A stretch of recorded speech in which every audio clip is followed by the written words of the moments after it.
described. The Mutual Broadcasting System presents The Mysterious Traveler. Written, produced, and directed by Robert A. Arthur and David Coben, and starring two of radio's foremost actors, Ralph Bell and Brett Morrison, in The Planet Zevius.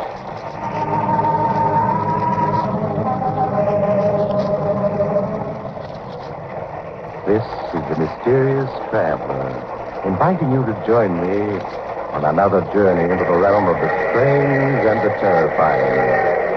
I hope you will enjoy the trip, that it will thrill you a little and chill you a little. So settle back, get a good grip on your nerves, and be comfortable, if you can, as I retell a story which so many listeners have asked to hear again. It's the story I call The Planet Zevius.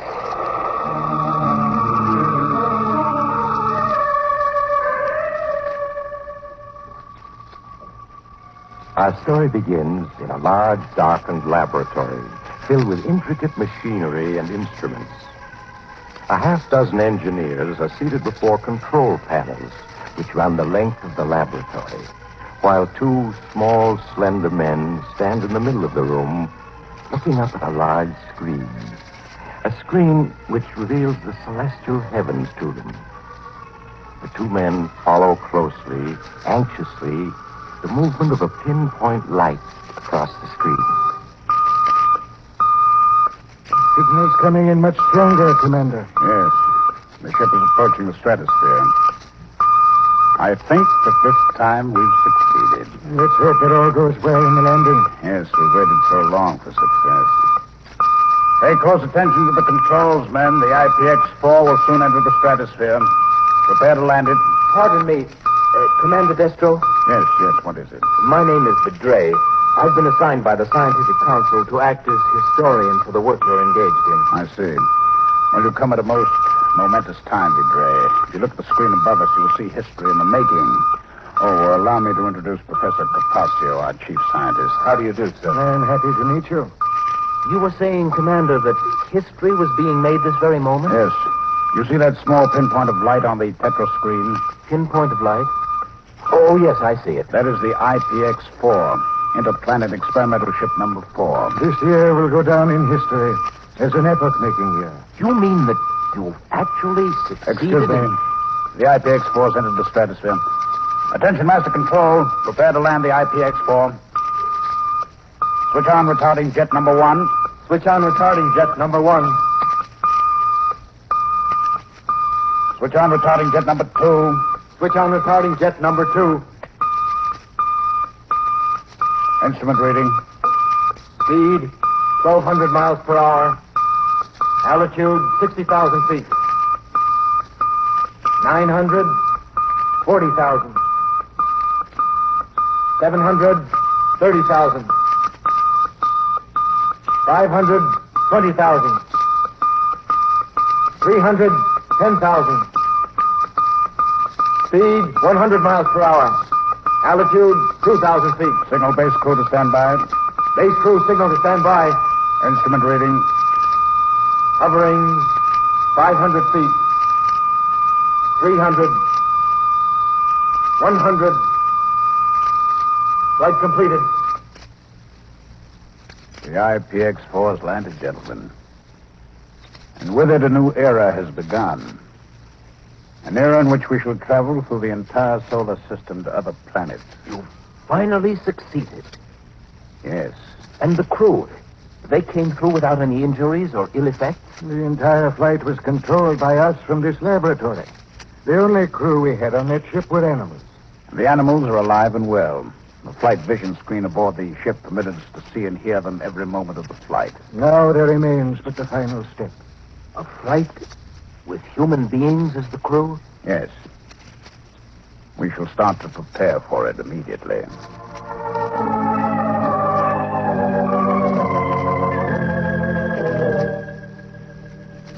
Ready for flight, sir. The crew are at their stations. Thank you. Professor, why don't you show our young friend through the ship while I have a last-minute conference with my officers? Of course, Commander. Come along, Vidray. You'll be more than interested. Well, thank you. I should like to see the rest of the ship. Well, as you probably gathered, this is the fuel room. Mm-hmm. Well, on the deck below are the nuclear propulsion engines. Watch your head. Oh, yeah. Now, this is the crew's quarters. And beneath it are storage quarters for ship supplies and equipment. It's strange, Professor, but from the outside, the ep304 seems so much larger than from in here. Well, that's easy enough to explain, Vidre. You see, the ep304 is a hull within a hull, and this is the inner hull. Oh, I see. And it's the outer hull that protects it. Yes. To break through the field of gravitation of this planet, we must achieve a speed of 20,000 miles per hour. At that speed, friction creates great heat on the outer hull. Heat which we, fortunately, won't feel in this hull. I understand. Is this the control room? Yes. Now, don't be overawed by these hundreds of controls and instruments. In time, you'll come to understand them all. That large screen, is that the eye of the ship? Yes. Once we're in flight, what lies before us is projected on the screen. Stand by, Zal, for flight orders. Yes, sir. Stand by for flight orders. Oh, gentlemen, the moment has arrived. Sound warning signal. Sound warning signal.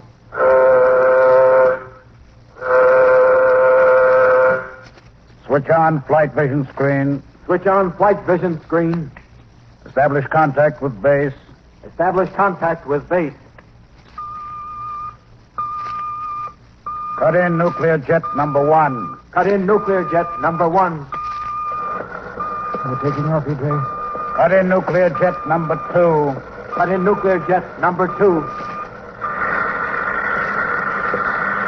Instrument reading. Rate of flight, 500 miles per hour. Altitude, 1,000 feet. Rate of flight, 2,000 miles per hour. Altitude, 150,000 feet. Don't worry if you start to black out, Vidre. It's to be expected. The crew is conditioned for it. Rate of flight, 5,000 miles per hour. Altitude, 140,000 feet. Rate of flight, 10,000 miles per hour. Altitude, 300,000 feet. This is the crucial moment, Vidre. Rate of flight, 11,000 miles per hour. Altitude, 500,000 feet. Rate of flight, 13,000 miles per hour. Altitude, 700,000 feet. Feel that surge, Professor? We've broken through. We're in space. Yes. Rate of flight, 24,000 miles per hour. Flight distance covered, 2,000 miles. We've made it, Professor. With each minute of flight, our speed accelerates. Yes. We should soon reach our maximum speed of 50,000 miles per hour. Rate of flight, 30,000 miles per hour. Flight distance covered, 3,000 miles. Take over, Zal. Yes, sir. What's the matter with Vidre? Did he black out? Yes. He wasn't conditioned for the flight. Oh, he'll be all right in a few minutes. When he is, bring him into the chart room. I'll be plotting our course.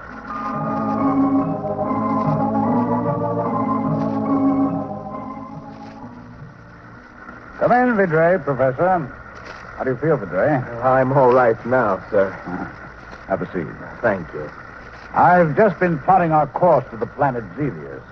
Zevius, sir? Why Zevius? It isn't the nearest planet. Well, that's quite true, Vidre. But through the use of a spectrometer, we've been able to determine that Zevius can support human life. The composition of the air on that planet isn't much different from our own. The air of our planet contains 22.8% oxygen and 77% nitrogen, and traces of other gases. And Zevius? On Zevius, the oxygen content is 20.5%, a little less than our own. The nitrogen content is 79%. Well, we shouldn't have too much difficulty breathing on Zevius. I'm afraid I'm not too familiar with Zevius. How does it compare with our planet in other respects? Well, 3/4 of Zevius seems to be water. The land is divided into 2 continents. Very much like our own planet. Yes. The circumference is approximately 28,000 miles. 300 years ago, our astronomers noted huge explosions on Zevius. For a time, they thought it was disintegrating. But it didn't. Yes, and since those huge explosions 300 years ago, there have been no additional ones. Professor, do you think there might be human life on Zevius? Oh, it's quite possible, Vidre. We should reach Zevius in 60 days. Perhaps then, Vidre, we shall have the answer.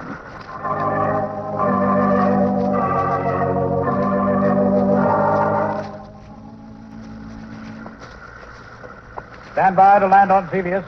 Attention, crew members. Stand by to land on Zevius. They're approaching Zevius already. It's exerting a strong pull toward its surface. Yes. Switch on radar sender. Switch on radar sender. Our radar signals are reaching Zevius and being reflected back off its surface. As we get closer, the speed of the signal will accelerate. I see. Cut nuclear jet number 2. Cut nuclear jet number 2. Cut nuclear jet number 1. Cut nuclear jet number 1. How quiet it is. Seems strange not to hear the engines after 61 days. Instrument reading. Rate of descent, 500 miles per hour. Approaching stratosphere. Altitude, 400,000 feet. Rate of descent, 600 miles. Altitude, 300,000 feet. Our speed is increasing. Why? We're in Zevius orbit. Gravity is pulling us down toward it. Switch on retarding jet number 1. Switch on retarding jet number 1. Instrument reading. Rate of descent, 400 miles per hour. Altitude, 200,000 feet. Professor, look. You can clearly make out Zevius' surface now. 300 miles. Yes. Altitude, Yes, we're nearly close to 100,000 one of the feet. continents. That small silvery thread is a river flowing into the 100 sea. miles How per hour. green it is. Altitude, Zevius has plant life, just like our own planet. Yes, that river's quite a large one. Far larger than any we have. Hovering Only 50,000 feet. Commander's Altitude, evidently going to land near 1,000 that feet. mountain overlooking the river. rather hilly country. Yes. 800 Too bad. Darkness is falling. 600, 400, 200, 100. Flight completed. We've landed. Cut retarding jet number 1. Cut retarding jet number 1. Cut radar sender. Cut radar sender. Well, gentlemen, we've done it. Flown 80 million miles from our own planet to Zevius. Congratulations, Commander. Thank you. Well, it's already grown dark. We'll wait until morning before leaving the ship. Meanwhile, Professor, I suggest you make extensive tests of the air on Zevius. We can't be too careful. Quite agree. I'll proceed at once, Commander. You'll have a full report by morning.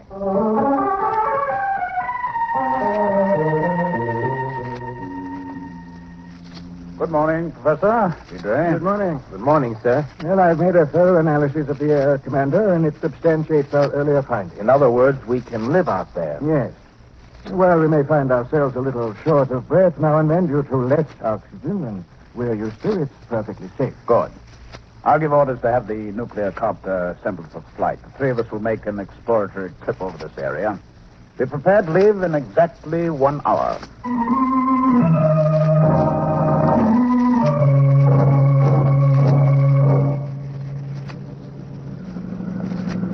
We're ready for takeoff. I suggest you fasten your safety belts, gentlemen. I'm ready. Stand clear. We'll rise straight up and have a look around. Look, we're high enough now to see the river. It's enormous. Yes.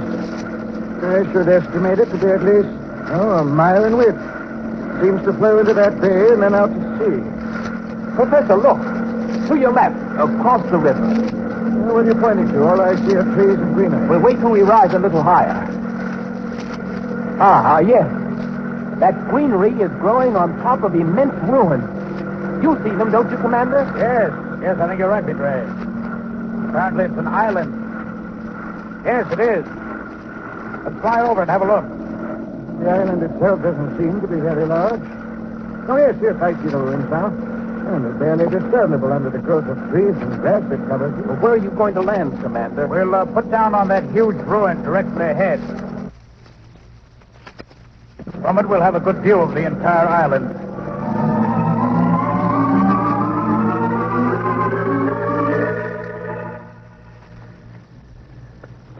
These ruins are truly amazing, Commander. Thousands and thousands of buildings and dwellings covered by trees and grass. These are the ruins of a great civilization. How old would you estimate these ruins to be, Professor? From a rather hasty study of the plant life that's grown over it, I should say approximately 300 years. 300 years. You think those huge explosions our astronomers saw on this planet 300 years ago might have wiped out this civilization? That's quite possible, Commander. Where's Vidre gotten to? Oh, there he is. Oh, Vidre! Don't get too near the edge. You may fall over. I'm being quite careful, Professor. I just wanted to see what was below us. This ruin we're standing on must have been a huge building leveled by some great force. If you look over the edge, you'll see that it slopes down to what seems to be streets. Streets? Yes, very much like those on our own planet. It would be quite possible for us to make our way down the side of this ruin to the bottom. Can't be more than 200 feet. What do you think, Professor? Why not? By all means, let's descend and have a look around.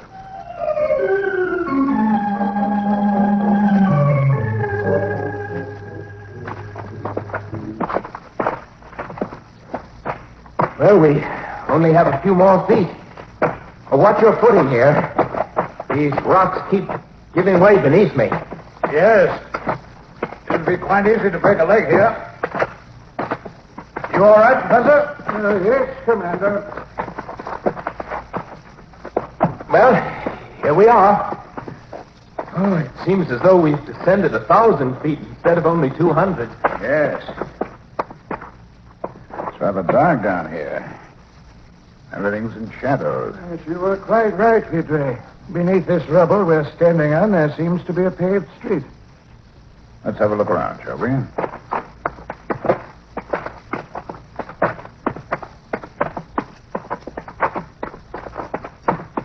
Look at those ruins. They seem to have been huge buildings. Yes, if I'm any judge, they must have been 7, 8, perhaps 1,000 feet high. Apparently, this civilization was almost as highly developed as ours before it was destroyed. Yes. Professor, do you think it's possible that there may be descendants of the people who built this civilization? It's possible, of course, but as yet I've seen no signs of them. Look, there's a building which hasn't been entirely destroyed. Let's have a look inside. Yes, by all means. Perhaps we'll discover objects that will give us more information about the race that once lived here. How huge that entrance is. It looks quite dark in there. Unfortunately, I have a small torch. Come along.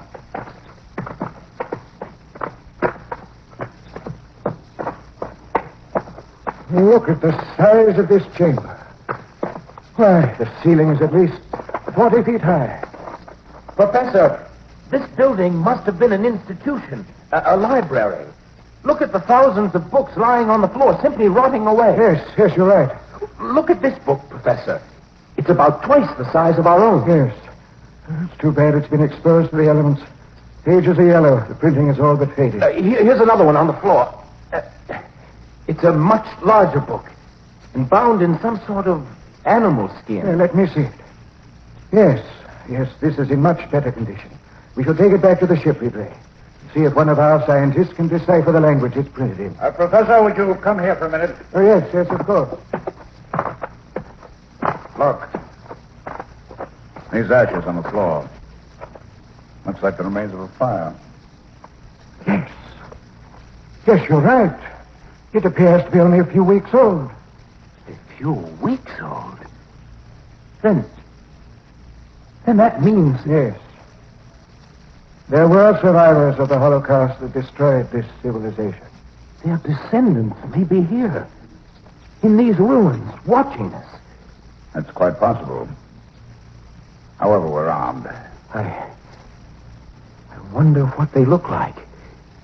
Perhaps after a time when they get used to the sight of us, they'll show themselves. Yes. What was that?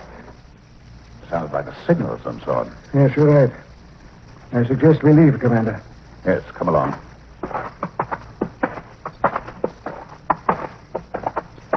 It feels good to get out of that dark chamber. There it is again. Only much closer. There's no need to get alarmed, Vidre. If we only knew what they look like. I dare say we frighten them as much as they do us. I think we're being followed. I saw a huge figure back there slipping from one ruin to another. Oh, nonsense, Vidra. It's your imagining. Yes. Yes, I think you're right. For a moment, I caught a glimpse of someone behind us, too. Well, we're almost at the foot of the ruin, which we descended. We haven't much further to go. Perhaps we ought to fire our weapons as a warning. No. They'd surely take it as a threatening gesture. We don't want to do that. Yes, well, here we are. Let's not waste any time climbing to the top.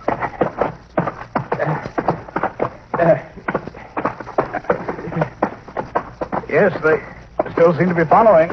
Now and then I can make out a shadowy figure. It's almost impossible to tell what they look like. They cling to the shadows. They seem enormous. Much larger than ourselves. Mustn't let your imagination run away with you. It's amazing how much faster we're going up than when we came down. We're almost at the top. I have a feeling they won't try to climb this ruin after us. Evidently, they don't like daylight. Here we are. Professor, look out! Oh, it was close. What was it? I threw some sort of weapon at you.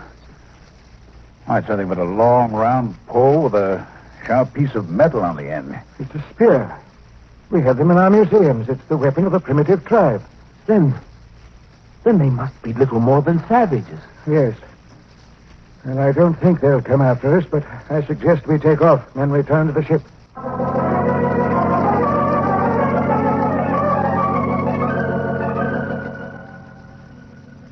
Zal? Yes, sir? I don't expect any trouble, but turn on the radar system for protection. If anyone approaches the ship, the alarm will go off. Yes, sir. Why are you so fascinated by that spear, Vidre? You've been examining it for 10 minutes now. Well, it's just that... Well, it's an enigma, Commander. We find the ruins of a great civilization. Huge buildings, dwellings, streets. A city that must have had 4 or 5 million people. What happened to them? We can only surmise, Vidre. Perhaps it was a violent quake, a gigantic tidal wave, or some other huge force that all but wiped them out. And this spear... Could it have been hurled by a descendant of that great race that built all that? Yes, it's quite likely. But look at this spear. The man who threw it was little more than a savage. Perhaps the wheel of evolution has slowly turned to its starting point. It's difficult to say. The alarm. Someone's broken through the radar system. All crew members, attention. Report to station. Switch on radar screen. Switch on radar screen. It's too bad night has fallen. Screen reveals nothing but shadowy trees. Yes. What's that? Sounds very much like spears bouncing off the hull. Yes, we're being attacked. Oh, those spears can certainly do us no harm. Commander, look at the radar screen. It's a huge figure. It's hard to make out. He's carrying a burning torch. Yes. Zal. Yes, sir? If that figure carrying that torch attempts to approach, fire on him with a ray beam. Yes, sir. Look, he's running towards us. Yes, he's out to set the ship on fire. Look how huge he is. He's simply gigantic. Yes, sure are. Zal, fire. Yes, sir. He's down. Only a few yards from the ship. Yes.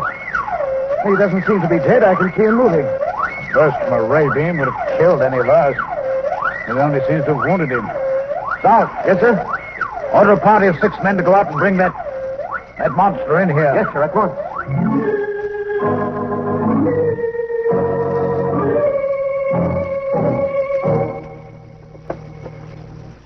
They're bringing him in now, Commander. Yes. Bring him over here, man.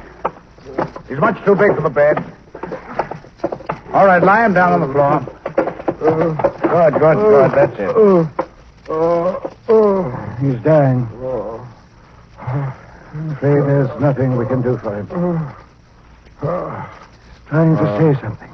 If we only knew his language.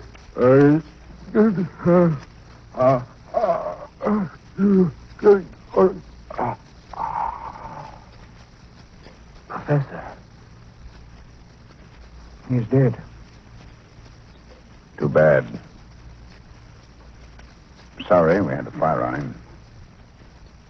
I was hoping we could establish friendly relations with the people of Zevius. Look at the size of him. He's gigantic. Even larger than I thought. Yes. You must measure at least. Here, let me see. Professor, the leather-bound book you found in the ruins. I've succeeded in deciphering the language. I've already translated the first 2 pages. Be patient a moment, Leto. I want to finish my examination of this man of Zevius. It's amazing. Simply amazing. This book you found is apparently the key to their civilization. As soon as I've translated the rest of it, I'm sure we'll have a... This man of Zevius, I should say, he weighs at least 200 pounds. And as for his height, he's at least 6 feet 1. 6 feet 1? Why, that would make him almost twice as tall as we are. Yes. But that isn't all. He only has 5 fingers. 5 fingers? Are you sure? Positive. Please, sir, I wish you'd let me read you the translation of the book you found in the ruins. Oh, yes. Yes, Leto. By all means. Go ahead. Well, I've translated only the first 2 pages. It begins this way. When God began to create the heavens and the earth was a desolate waste, with darkness covering the abyss, and a tempestuous wind raging over the surface of the waters. It's evident, sir, that this planet we know as Zevius was called Earth by the race that wrote this book. Earth. I wonder what happened to the people of Earth that brought their civilization to an end.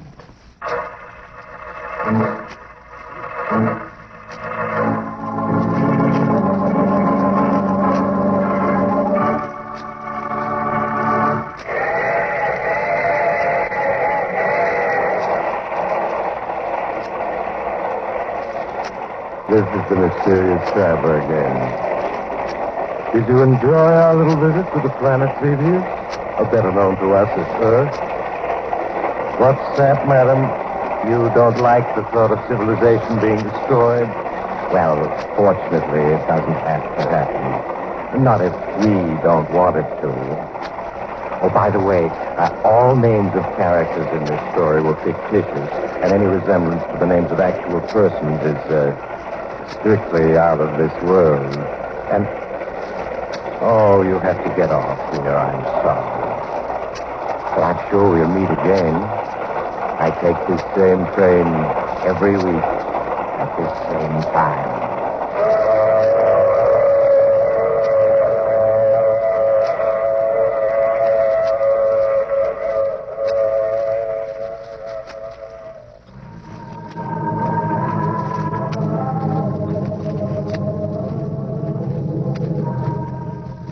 You have just heard The Mysterious Traveler with Maurice Tarplin in the title role. Others in our cast were Ralph Bell, Larry Haynes, and Lawson Zerby. Original music composed and played by Al Finelli. Bill Tonkin speaking. This is the Mutual Broadcasting System.